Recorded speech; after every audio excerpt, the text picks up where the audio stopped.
Hello friends, Indian student, स्वागत है आप सबका एक बार फिर से आपके अपने चैनल फार्मेसी जोन में। मैं हूं आशुतोष शुक्ला और दोस्तों हम लोग आज के इस वीडियो में डिस्कस करने वाले हैं बी फॉर्म 8 सेमेस्टर के सब्जेक्ट फार्मास्यूटिकल रेगुलेटरी साइंस के यूनिट 5 के टॉपिक को। और जो आज का हमारा टॉपिक है जिसके बारे में हम लोग डिस्कस करेंगे वो है यूनिट 5 का फर्स्ट टॉपिक वेरियस टर्मिनोलॉजीज। आज के इस वीडियो में हम लोग डिस्कस करेंगे डिफरेंट टर्मिनोलॉजीज के बारे में, डिफरेंट टर्म्स के बारे में जो कि इन्वॉल्व होते हैं या जो कि यूज किए जाते हैं फार्मास्यूटिकल रेगुलेटरी साइंस में, यानी कि फार्मास्यूटिकल रेगुलेटरी से रिलेटेड टर्म्स के बारे में आज हम लोग डिस्कस करेंगे। तो आइए शुरू करते हैं। शुरू करने से पहले अगर अभी तक आपने चैनल को सब्सक्राइब नहीं किया है तो चैनल को सब्सक्राइब जरूर कर लें। तो आइए शुरू करते हैं आज का टॉपिक। और सबसे पहला जो टर्म है, जो सबसे फर्स्ट टर्म है वो है RA, यानी कि जिसे हम कहते हैं रेगुलेटरी अफेयर। हमारा सब्जेक्ट भी है फार्मास्यूटिकल रेगुलेटरी साइंस और फर्स्ट टर्म जो है दैट इज रेगुलेटरी अफेयर। तो रेगुलेटरी अफेयर्स ये क्या है? It's a profession. ये एक प्रोफेशन है।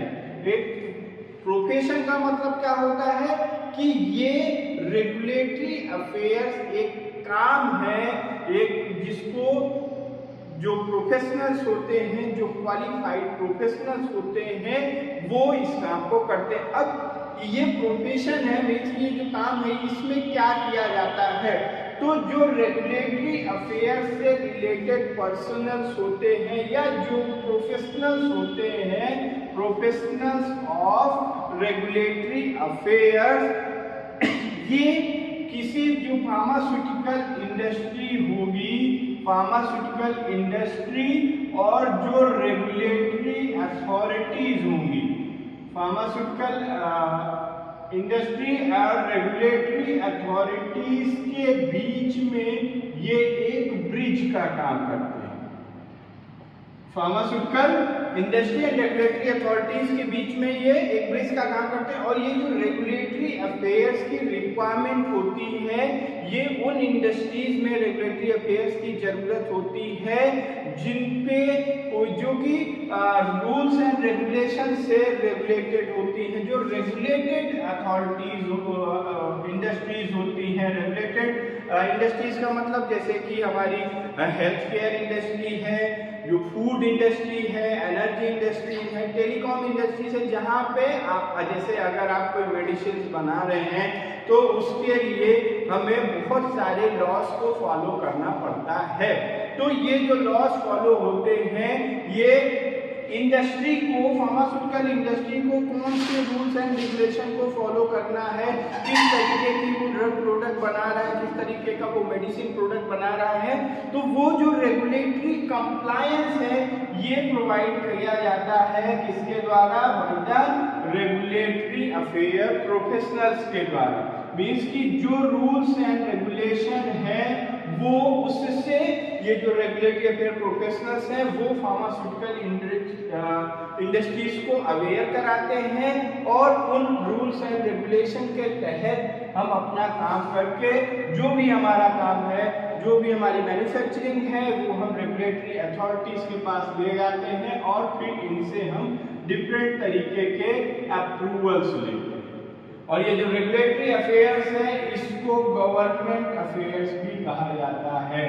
मीन्स कि ये गवर्नमेंट रेगुलेटरी अफेयर्स में कैसे रूल्स और रेगुलेशंस को फॉलो किया जाता है जो गवर्नमेंट के द्वारा बनाए गए हों, गवर्नमेंट के द्वारा जो रूल्स एंड रेगुलेशन बनाए जाते हैं उनको फॉलो किया। तो सबसे पहला जो टर्म आपका दैट इज रेगुलेटरी अफेयर्स। और रेगुलेटरी अफेयर्स एक प्रोफेशन है जिससे जुड़े हुए प्रोफेशनल्स फार्मास्यूटिकल इंडस्ट्रीज को रेगुलेटरी कंप्लायंस प्रोवाइड कराते हैं। और सेकेंड जो टर्म है that is INDA। INDA means investigational new drug application। investigational new drug application। और ये क्या होता है आप सबको पता ही होगा, आप सबने इसके बारे में अपने एक अलग से ये एक टॉपिक था जिसके बारे में हम लोगों ने पढ़ा है। तो इन्वेस्टिगेशनल न्यू ड्रग एप्लीकेशन ये एक ऐसा एप्लीकेशन है जो कि रेगुलेटरी बॉडीज यानी FDA को सबमिट किया जाता है। ये application food and drug authority को, फूड एंड ड्रग एडमिनिस्ट्रेशन को ये एप्लीकेशन सबमिट किया जाता है to conduct the clinical trial. Clinical trial को स्टार्ट करने के लिए INDA यानी investigational new drug application FDA यानी रेगुलेटरी अथॉरिटी को सबमिट किया जाता है। अब जैसे यहीं से हम समझ सकते हैं कि आपको INDA एप्लीकेशन सबमिट करना है FDA को। FDA क्या हो गई? आपकी रेगुलेटरी बॉडी हो गई। और INDA एप्लीकेशन कौन सबमिट करेगा? फार्मास्यूटिकल इंडस्ट्री सबमिट करेगी। अब यहाँ इसी के बीच में ये रेगुलेटरी अफेयर्स का काम होता है। ये इस इंडस्ट्री को, इस कंपनी को बताएंगे कि क्या FDA के क्या नॉर्म्स हैं, क्या रूल्स एंड रेगुलेशन है, किस तरीके से हम काम करेंगे तो हमें FDA क्लिनिकल ट्रायल कंडक्ट कराने का अप्रूवल दे देगा। तो INDA investigation new drug application है जो कि रेगुलेटरी बॉडी FDA को सबमिट किया जाता है to conduct the clinical trial. और इसके साथ हमें प्री क्लिनिकल ट्रायल यानी जो इन विट्रो लैब की टेस्टिंग है वो और जो भी ड्रग के बारे में इंफॉर्मेशन है वो सारी यहाँ पे सबमिट करनी होती है। Then next one is NDA। NDA is a new drug application, new drug application. और न्यू ड्रग एप्लीकेशन भी ये सबमिट किया जाता है किसको? FDA यानी रेगुलेटरी बॉडी को ही। बट ये कब सबमिट किया जाता है? After successful completion of clinical trial. जब हमारा क्लिनिकल ट्रायल सक्सेसफुली कंप्लीट हो जाता है तब हम रेगुलेटरी बॉडीज को न्यू ड्रग एप्लीकेशन सबमिट करते हैं। INDA क्लिनिकल ट्रायल स्टार्ट करने के लिए और NDA जो होता है ये क्लिनिकल ट्रायल खत्म होने के बाद, जब क्लिनिकल ट्रायल सक्सेसफुली कंप्लीट हो जाता है। सक्सेसफुली कंप्लीट होने का मतलब है कि जो भी एक्सपेक्टेशंस थी, जो भी डिजायर्स थे और जो भी एक्सपेक्टेड रिजल्ट थे या वो आ जाता है, तब वो माना जाता है कि ड्रग हमारी सबसे ड्रग का जो क्लिनिकल ट्रायल था वो सक्सेसफुली कंप्लीट हो गया। मींस की ड्रग के साइड इफेक्ट कम है और ड्रग हमारी सेफ एंड इफेक्टिव है पेशेंट के लिए। तो तब हम सबमिट करते हैं NDA। और NDA का रिव्यू करती है कौन? Regulatory bodies. और रेगुलेटरी बॉडी NDA रिव्यू करती है और उसको सब कुछ सही लगता है, एज पर रेगुलेशन सब कुछ मानक अनुसार लगता है, तो वो कंपनी को, जो भी इंडस्ट्री है या जो भी इन्वेस्टिगेटर है जिसने क्लिनिकल ट्रायल करा है, उसको देती है क्या? MAA। MAA क्या है? MAA is marketing authorization approval. Marketing authorization approval का मतलब क्या है कि अगर हमने NDA new drug application submit करा after successful completion of clinical trial, then उसको उस एप्लीकेशन को जो रेगुलेटरी बॉडी है वो उसको रिव्यू करेगी।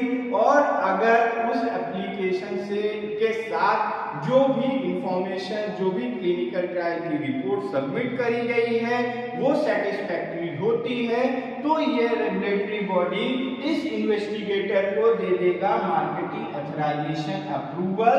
मतलब कि वो जिस भी ड्रग के रिगार्डिंग एप्लीकेशन सबमिट किया गया था उस ड्रग का उस इन्वेस्टिगेटर, उस कंपनी को मिल जाएगा मार्केटिंग ऑथराइजेशन। मींस कि अब ये कंपनी, अब ये इन्वेस्टिगेटर इस ड्रग का लार्ज स्केल प्रोडक्शन स्टार्ट कर सकता है और लार्ज स्केल प्रोडक्शन स्टार्ट करके इसका कॉमर्शियलाइजेशन कर सकता है। मींस कि जिस भी कंट्री के लिए, जिस भी रीजन के लिए इनको मार्केटिंग ऑथराइजेशन अप्रूवल मिलेगा वहां पे इस प्रोडक्ट का सेल और परचेस किया जा सकता है। तो ये हमने विचार देखा regulatory affairs, INDA, NDA and MAA यानी मार्केटिंग अथॉराइजेशन अप्रूवल। अब हम नेक्स्ट देखते हैं जो नेक्स्ट टर्म है दैट इज ANDA। ये फिफ्थ है, that is ANDA। ANDA means abbreviated new drug application. ये तुमने इसको देखा, abbreviated new drug application. Abbreviated new drug application जो होता है ये किसके लिए किया जाता है? जेनेरिक प्रोडक्ट के अप्रूवल के लिए। अगर हमें किसी जेनेरिक प्रोडक्ट का अप्रूवल चाहिए तो हमें जो रेगुलेटरी बॉडीज हैं उनको ANDA यानी abbreviated new drug application submit करना होगा।